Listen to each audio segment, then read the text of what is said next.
So I don't think Tom and Jerry themselves need any introduction, at least in terms of the kind of audience which normally watches this show, but a quick primer for those of you too young to grasp their significance wouldn't be out of order.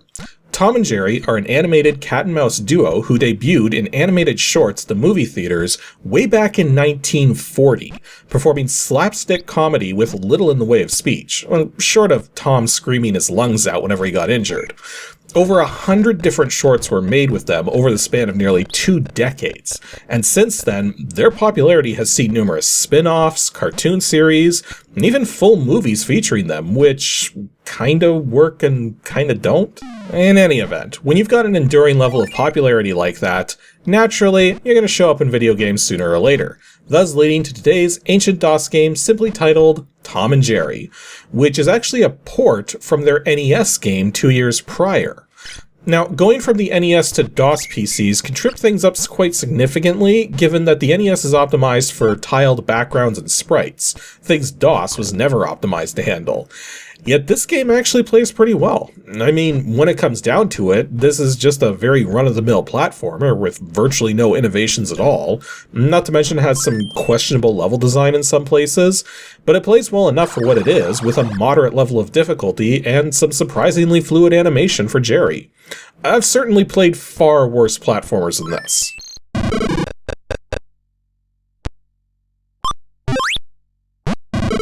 Tom and Jerry was originally developed for the NES by Software Creations in 1991. However, this DOS port was developed by Albino Frog Software and published through High-Tech Expressions in 1993.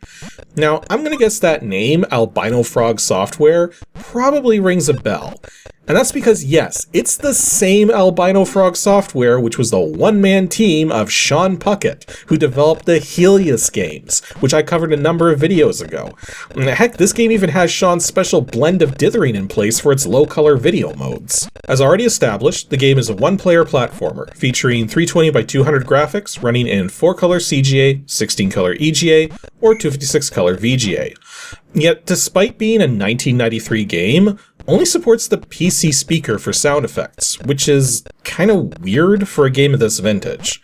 Now, as for its current release date though, Sean released the game as freeware on his website a very long time ago, way back in 1999, about 5 years after High-Tech Expressions shut down. Now, given that Tom and Jerry had to be licensed to put out a game based on the characters, it's hard to say if Sean had permission to release the game as such or not. But as I pointed out before, when a developer puts out a game for download, that's at least a little more legitimate than going to an abandonware website. Though as of my making this video, the download page for the game isn't working on Sean's website, so I'm going to instead recommend downloading it from the usual standby of the DOS Games website at www.dosgames.com. As for physical copies, good freaking luck. I found none fully boxed when searching online, and only 2 loose 3.5-inch discs, each being sold for nearly $20. So this is definitely an extremely rare DOS title. Which doesn't surprise me either, given that it was put out just a year before High-Tech Expressions shut down. The physical copy I have happens to be from a 5.25-inch disc, which just seems bizarre to me. Releasing a game in 1993 on 5.25-inch discs? But then again, I happen to own a special order copy of DOS 6.2 on roughly 20 5.25-inch discs, so it's not impossible, just weird to see any game company still selling games on them when the industry was already starting to shift towards CDs for distribution.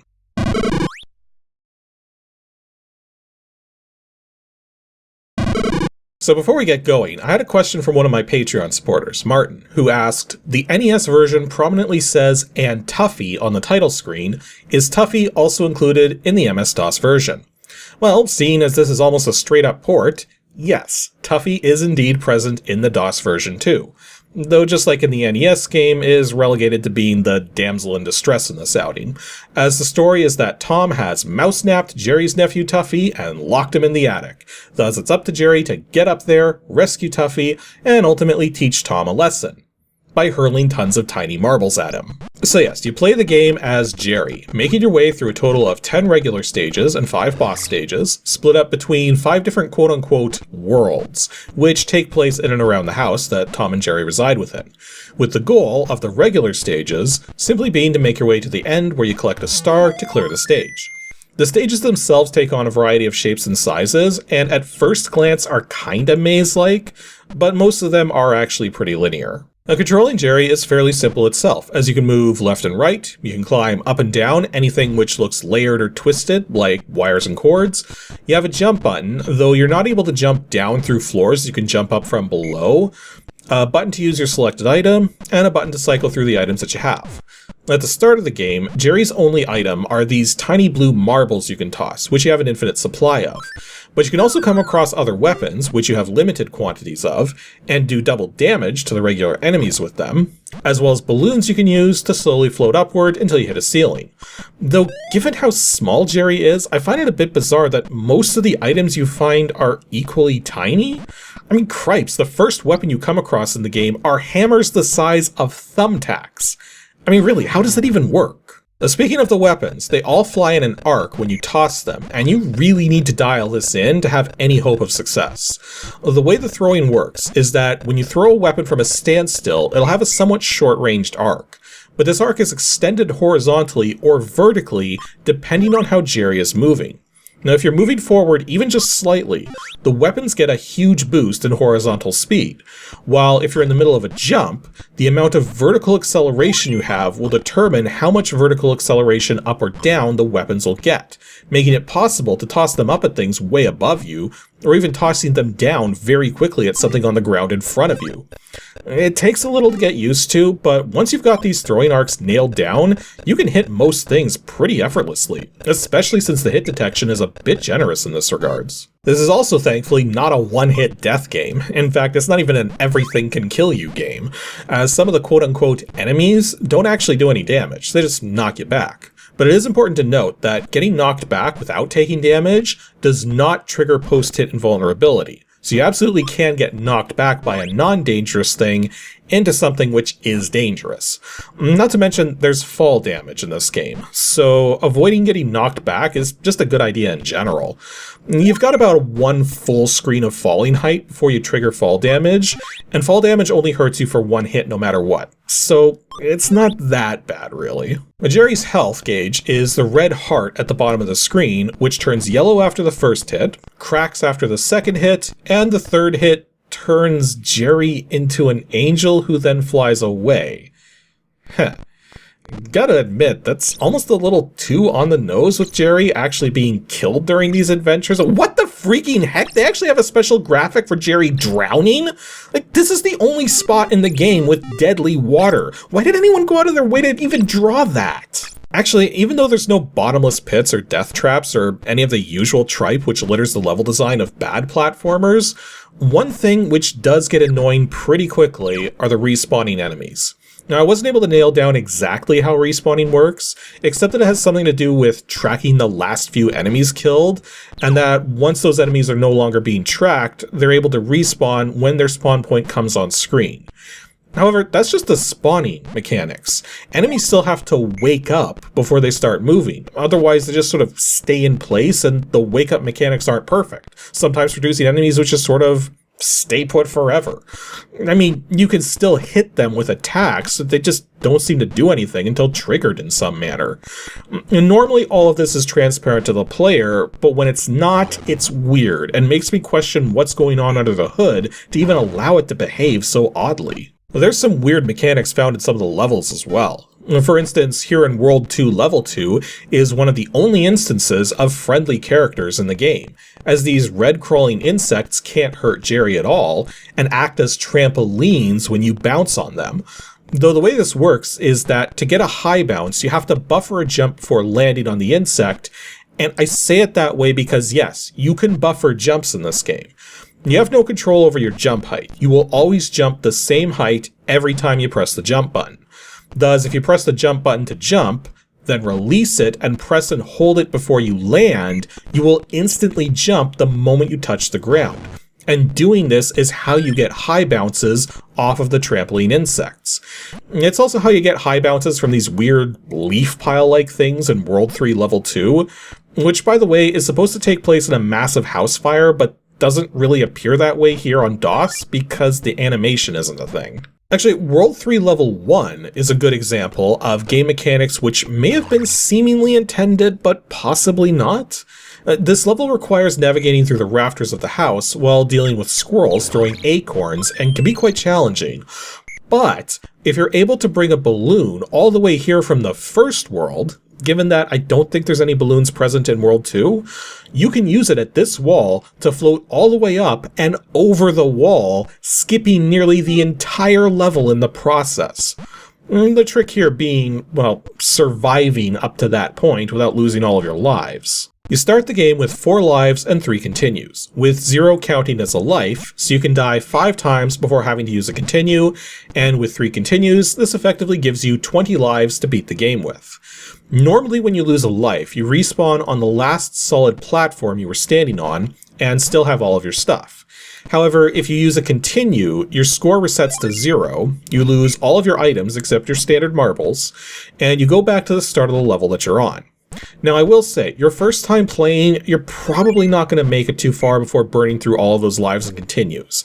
But this game's not impossible by any stretch. After a few playthroughs, I was routinely getting to the last third of the game with all of my continues intact. But yikes, 2 of the final stages are a freaking nightmare.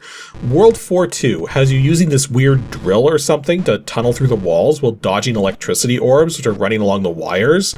And there's a couple spots late in this level where I'm pretty sure it's impossible to get through without taking 1 or more hits, especially given that the movements of the electric orbs seem random and unpredictable. World 5-2, on the other hand, the last proper stage where you rescue Tuffy at the end, is a freaking free-for-all. There's fast-moving enemies everywhere, including these weird vampire mice which look oddly colorized, as though they were scaled down from some other game's assets. Actually, this weird color fringing was happening in the story too, despite not happening in the NES game. So I'm not entirely certain how these graphics ended up this way. I mean, I know what causes this kind of color fringing, I just find it weird that those techniques were needed at all. Anyways, 5-2 is a trip and a half, quite literally. The first 3 times I made it that far, I burned through all of my extra lives and continues trying to succeed. In fact, one of my game overs on this level happened literally a handful of pixels from the end star right in front of Tuffy. Now, I still had continues left, but still, that meant restarting the entire level from the beginning, and again, this level is relentless. Oh, and by the way, when you get a game over and have continues left, you will time out and go back to the title screen after only about 10 seconds if you don't hit enter right away. So make sure you do that before taking a break or anything, lest you end up having to replay the entire game from the beginning. Yeah, I did indeed learn that one the hard way. All that said, I did eventually beat 5-2 and made it to the final fight against Tom, who is thankfully not that bad, just, long. In fact, let's talk about all 5 of the boss fights because they range pretty wildly in terms of quality. The first one's pretty easy once you know what you're doing, as you've just got to get a few hits in, but the water is instant death and there's knockback when you get hit. My advice is forget about getting close as there's too much going on up front. Stay back and time your attacks to coincide with the big shots Tom takes at you, which are on a set timer and not random at all. The second fight is super simple. Just toss a marble into the beehive to get a bee to come out, then hit the bee to get it to sting Tom. 3 stings and the fight's done. The third fight starts heating things up, quite literally, with columns of fire coming out in a set pattern.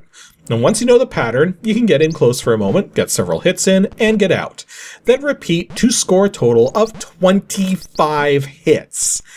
Think that's enough?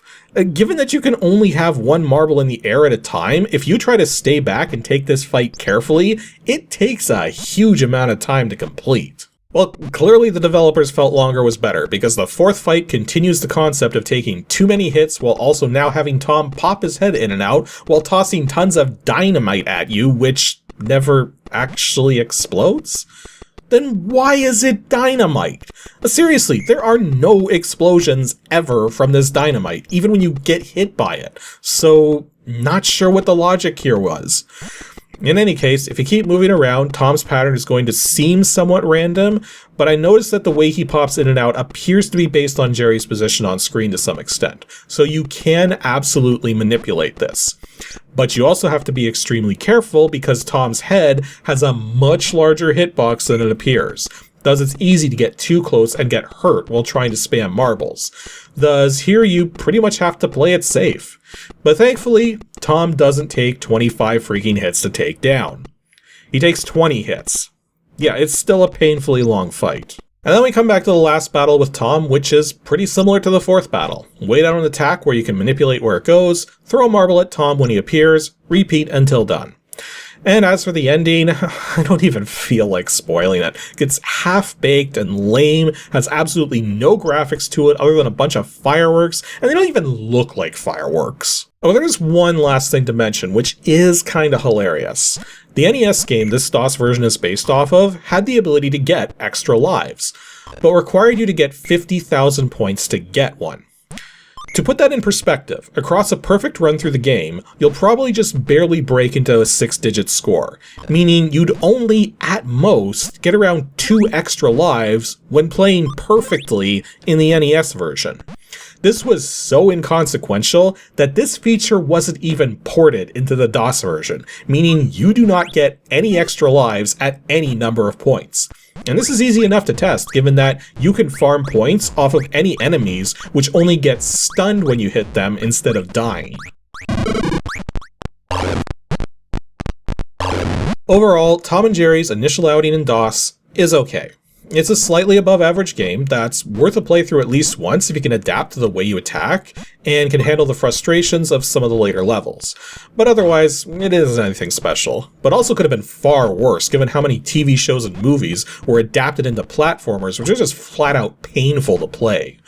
And I should point out too, this is not the only Tom and Jerry game for DOS, so perhaps we'll see another one pop up on the show someday. Now, something I need to quickly point out is that for some inexplicable reason, I couldn't get the game's built-in joystick support working properly. In fact, it has some severe issues and can end up crashing the game when DOSBox is set to use timed intervals for the joystick, even if you don't end up using one. And even stranger is that when the game crashes mid-game due to a joystick problem, it actually sounds like it's still going, even though you can see a DOS prompt and an abnormal program termination error. Yeah, there's some definite weirdness going on in that regard. Thus, if you want to use a joystick or gamepad, you'll have to remap it entirely in DOSBox's key mapper to ensure that it only activates keyboard keys and no joystick functions at all. And then as for the DOSBox config settings, make sure you turn off timed intervals for the joystick, regardless of anything, and also set cycles to max, as the auto setting doesn't work right, and while fixed counts do work fine, you'll get the fastest loading times possible with the max setting. Anywho, that'll be all for today's episode of Ancient DOS Games. The last episode for the year until 2024, episode 320, will be debuting 2 Saturdays from now on November 18th. And all I've got for the hint is, maybe you should ask me about it. This is another highly requested game, so I'm pretty sure most of you know which one it's going to be, so be sure to stay tuned for it.